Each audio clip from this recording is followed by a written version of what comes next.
Now on CoastTV News. Jellyfish surge. It kind of stings at the start. Stings on Lewis Beach have more than doubled. What's causing the spike? A code change after conflict.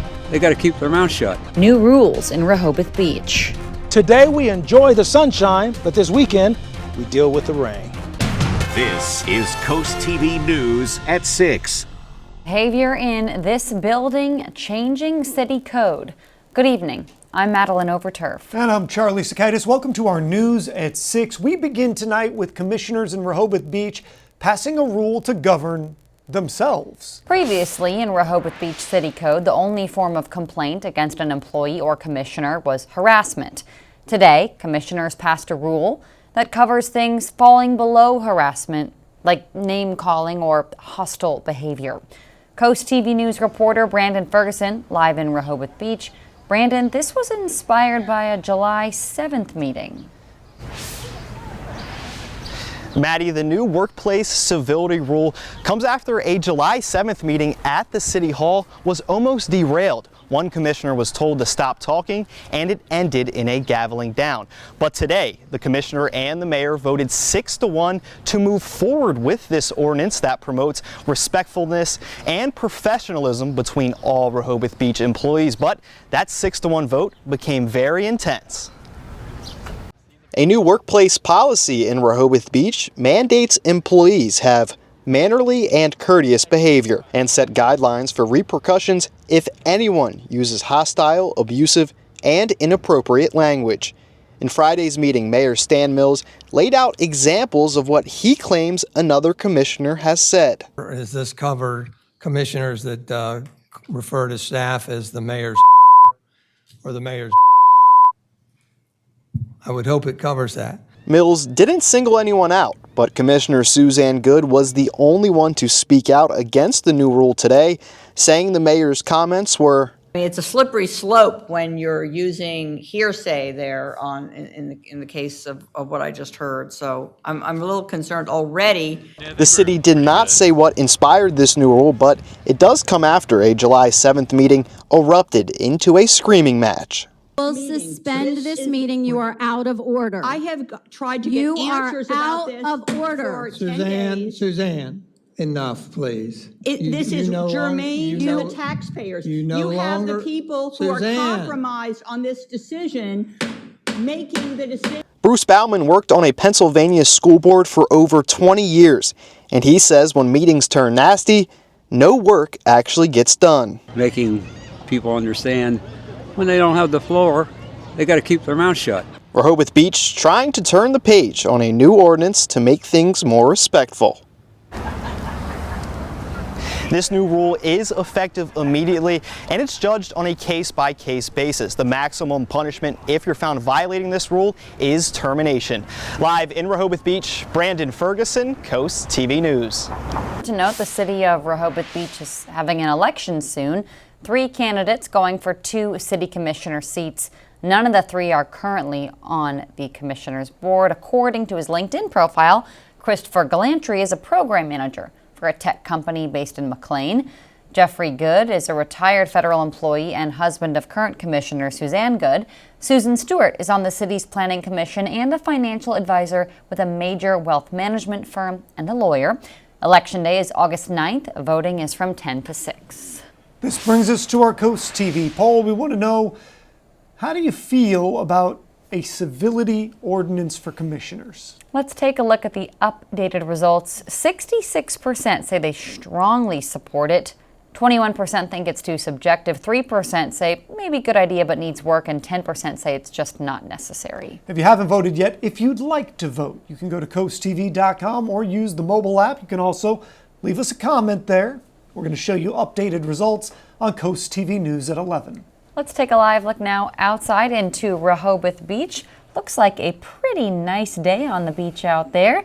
As we turn it over to our First Alert Chief Meteorologist Paul Williams, who has everybody's weekend forecast. That's right, and we're going to have a mixture of all things. We're going to have a bit of rain and a bit of heat and humidity, the trifecta. Look, we're looking at 80 degrees in Lewis right now, 79 in Rehoboth. However, in Redden and Seaford, as well as Laurel, we're holding at 87 degrees right now, respectively. But it feels like 89 in Milton, it feels like 96 in Seaford, and it feels like 94 degrees right now, the heat index in Redden. And believe it or not, today is an easygoing day, because we've been hotter earlier and we're going to get hotter or even steamier coming up over the weekend. But as of right now, we're looking at a great deal of radiational energy, and we have sunshine that's bearing down on us with little cloud cover to give us a bit of shielding from the effects of the sun.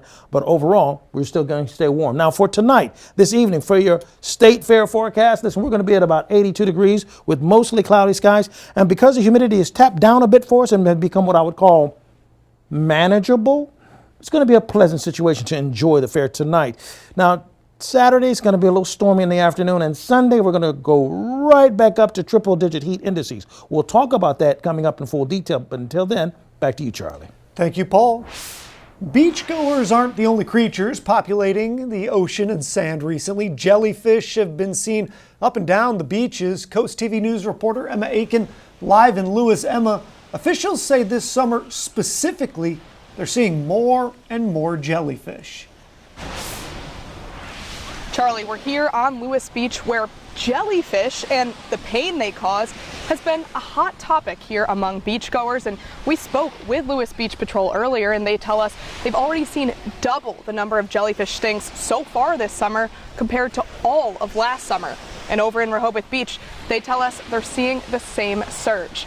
Lewis Beach Patrol Captain Strom Edwards tells us they track all of their jellyfish stings, and last year they had around 270 for the summer. This year that number is upwards of 550 stings, and it's only mid-July. He attributes the spike to the water temperature increase and the recent rain we've had. The patrol says when someone does get stung, they use a mixture of vinegar and water to help neutralize the burn. And we spoke with some beachgoers who had some tears from their younger family members due to these creatures. He was out there in the shallows with us and started crying immediately and said he got hurt. So it was a jelly sting, but he's okay. And I did ask the Lewis Beach Patrol about the age-old rumor of urinating on a jellyfish sting and if there's any truth to that helping. And they say no, and they do not recommend doing that. Reporting live in Lewis, Emma Aiken, Coast TV News. Now to Ocean City. If you've been out near the inlet, you might have seen a machine shooting sand out of the channels. Yeah, there it is. Coast TV News reporter Kevin Zapay had an exclusive walkthrough of the vessel before it went to work and shows us everything that goes into an emergency dredge. Lemuel Willis is the captain of the Army Corps of Engineers Merit vessel. Bad shoaling conditions. Red represents bad, and these are color charts here, which indicates the key of what the depths are. He's preparing to take the vessel out near West Ocean City to clear around 10,000 cubic yards of material near the channels by the harbor, a place that has seen many boats get stuck. We're called up here for emergency dredge operations to enable the Coast Guard and Navy to be out and do search and rescue operations. Last year, dredging was completed in the same spot. But this year's operation is a little different. According to Jeffrey Price with the Army Corps, the two hopper dredges are currently under maintenance. The dredge, after it gets full, goes offshore down 2 miles or so down the coastline of Assateague, nudges up against the beach, and they open dump that sand right on the beach. So for this emergency dredge, they had to bring a sidecaster vessel, which involves taking the material and shooting it 85 feet away from the channel. Obviously, if you take it offshore 2 miles away, it's going to stay away from the inlet channel, but this is an emergency dredging operation. We've got hazards to navigation going into West Ocean City Harbor, and we're doing this to get that channel clear for navigation so that our commercial fishermen and the marine operations can continue to work in Ocean City, Maryland. On top of the dredging being done, Jenna Petty, a geologist for the Army Corps of Engineers, is making sure the water in town stays healthy during operations. So this is low turbidity, very clean, and this would be high turbidity, very foggy and cloudy. Right now, our waters are looking great, and we're keeping them nice and clean. According to Price, this dredging project is expected to take approximately 10 days to complete. I'm Kevin Zapay in West Ocean City, Coast TV News. A third person has been charged in a shooting near the Slaughter Beach Memorial Volunteer Fire Company. Delaware State Police say multiple masked people began shooting during a party near the fire station last month. A 32-year-old man was shot. He has since been released from the hospital. Troopers say 21-year-old Dante King turned himself in yesterday. 19-year-old Tyree Johnson and 22-year-old Tamir Herman have also been arrested. New tonight, Jungle Gym's water park, mini golf, and batting cage in Rehoboth had to close today due to this. A car hit the fence and utility box, cutting off power to the site. Good news though, Jungle Gym says it does plan to reopen tomorrow. And speaking of good news, how about this for Milton drivers? Listen up, Cave Neck Road, it has reopened and about a month ahead of schedule. The road had been closed between Diamond Farm Road and Hudson Road since mid-May for bridge repairs. We reached out to DelDOT to see if the road is reopened for good or if more work is needed. We have not yet heard back. Ocean City is looking for its next group of police officers. The department says it's hiring both entry-level and experienced officers with a possible sign-on bonus of $15,000 for qualifying applicants. Applicants must complete a written exam, physical test, and an interview. According to police, the next in-person testing date, that is Saturday, July 26th. And we are just getting started. In sports, a Super Bowl champion giving back to his local community on Delmarva. We're expecting unsettled weather with scattered afternoon showers, possibly throughout the weekend. I'll have the latest on your forecast in a few moments. Race cars, Ferris wheels, and a snack to go with it. Don't go anywhere. Your cool things to do are coming up next. This is Coast TV News at 6. From the fairgrounds to the shoreline, your weekend plans are about to get a little bit more exciting. Christina DiRobertis has your cool things to do.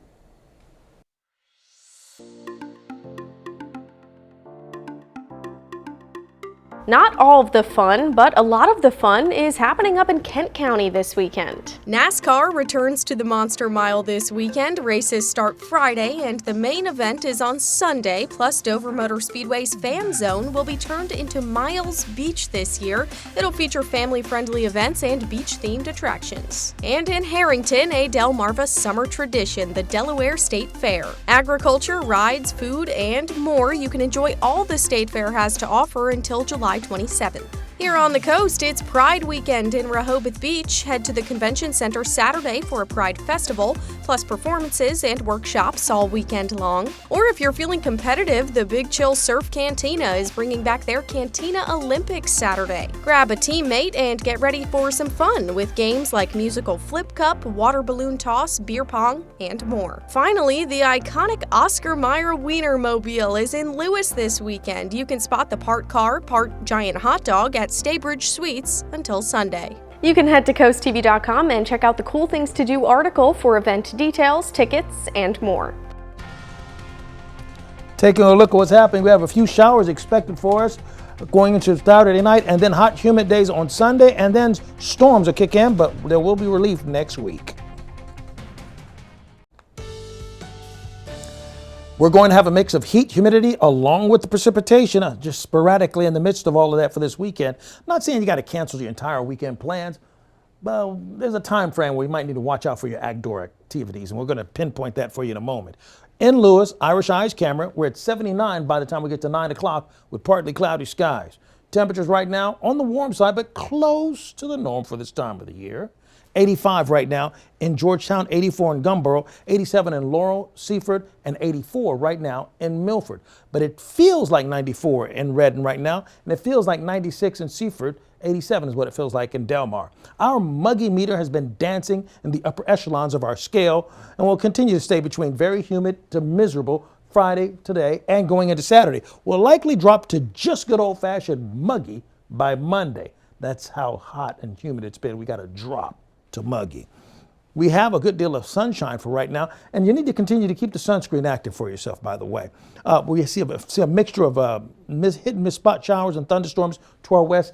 Looks like it's migrating in our general direction, but when we began to kind of really basically break down our expectation for rain, Saturday we go up to a likelihood of scattered daytime showers, mainly in the afternoon, okay? We want to plan around this rain or thunderstorm activity that we expect. And when we say scattered, we're talking about between 40 to 60 50% chance of thunderstorms. Now, early in the morning, Saturday, 2 o'clock in the morning. This is 2 o'clock in the morning, 2:30 in the morning storms here. Those are going to go by while you're still asleep. So I'm not really counting those, okay? 10 o'clock, we'll start off a bit cloudy. And then we'll see things develop. You see, Saturday, if you're going to the NASCAR weekend, Munster Mile in Dover. In Dover, we're looking for scattered showers and thunderstorms on Saturday, 81. It's going to be 10 degrees warmer on Sunday and a whole lot muggier, feeling like 103 degrees or even more so at the track. Probably feeling more like 110, to be honest. So by Saturday, 5 o'clock, we'll still see some leftover scattered showers, Rehoboth Beach, Ellendale, Milton, and Georgetown. But relatively light showers. Then late into the hours, we'll see another wave of rain that'll push through. Now, as we go into Sunday, we're going to see the lack of precipitation, but that's going to have an uptick in how it's going to feel. Because by Sunday in the afternoon, we're going to be coming off of triple digits, still feeling like the upper 90s by 5:30 in the evening. Excessive rainfall, marginal for us on Saturday, and then Sunday it totally dries up. But remember, it opens up the door for more in the way of heat and humidity to kick in for us. Sunday, 11 o'clock, scattered showers begin to clear out. Monday, Tuesday, we see it clearing out, and we set up for a breath of fresh air Monday, Tuesday, and Wednesday of next week. Drier conditions will prevail. So, summary. Scattered showers and mild for tonight, 73, but not for everybody, scattered. Scattered thunderstorms for tomorrow, 85, not for everybody, but mainly in the afternoon between 1 and 5 o'clock. Sunday, watching out for a chance of a thunderstorm, but it's passing as we go by. We're looking for more heat and humidity on Sunday than anything else. And next Monday, Tuesday, and Wednesday, we'll start off actually feeling a little cool and comfortable before it goes back to being humid, hot, and all that other stuff next Thursday and Friday. All right, Paul, thank you. The Little League Softball Mid-Atlantic Regional Tournament kicks off Sunday. DSN will be in Bristol covering Maryland's Del Mar team and Delaware's Camden, Wyoming squad. All of this brought to you by Preston Automotive. We'll have live updates and game highlights all week on the DSN app, website, and socials, so be sure you stay tuned to the Delmarva Sports Network for all the action. Delmarva Sports Network from the Wawa Studios. What's going on, everybody? A Delaware State University great was on the peninsula in Dover, Delaware, and the NFL legend put on an event for a team he never even played for. Three-time Super Bowl champion and Delaware State Hall of Fame wide receiver John Taylor held the Bowl with John Taylor fundraiser to raise money for the DSU women's bowling team. Taylor says when he was at school, the university didn't even have a bowling team, and it wasn't until a night of flipping through channels did he even find out not only does DSU have a team, but it is one of the top bowling programs in the country. Taylor says, as an avid bowler and someone who cares deeply about DSU, it's easy to give back for any cause. I made it out. I've done something good, you know, played in 3 Super Bowls, got 3 Super Bowl rings. I'm gonna come back and help these girls, you know. I don't know exactly what they get or how they're being funded, that whole deal, but I just wanted to help out. Taylor also says he would love to continue to support the team in the future to ensure they maintain a top-ranked team in the nation. For the full story, make sure you head over to the final score tonight at 10:30 p.m. That over sports. Have a great night. Taking a look at Milford, we're at 84 degrees right now. We'll drop down to 78 by 10 o'clock with partly cloudy skies. It's going to be hot and humid for the next couple of days, so our active pest solutions mosquito meters indicating extreme conditions for Saturday and Sunday dealing with the mosquitoes, but moderate on Monday because it's going to cool off and not be so humid by then. Our umbrella giveaway winner, George Glacken of Lewis, congratulations, courtesy of Paul Davis Restoration Home Remodeling. Keep up with your forecast by calling our weather line, 443-880-9100. Your forecast is just a call away. Sponsored by the law offices of Bruckstedt, Mandalis, and Federico. And finally, here's a look at your exclusive 10-day forecast. Watch out for those thunderstorms. Saturday, 1 o'clock to 5 o'clock p.m. Thank you, Paul, and thanks for joining us here for Coast TV News at 6. I like how adamant Paul was there. For more news and local weather, download our Coast TV News app. The NBC Nightly News is up next. And we'll see you later tonight for Coast TV News at 11. Have a great evening.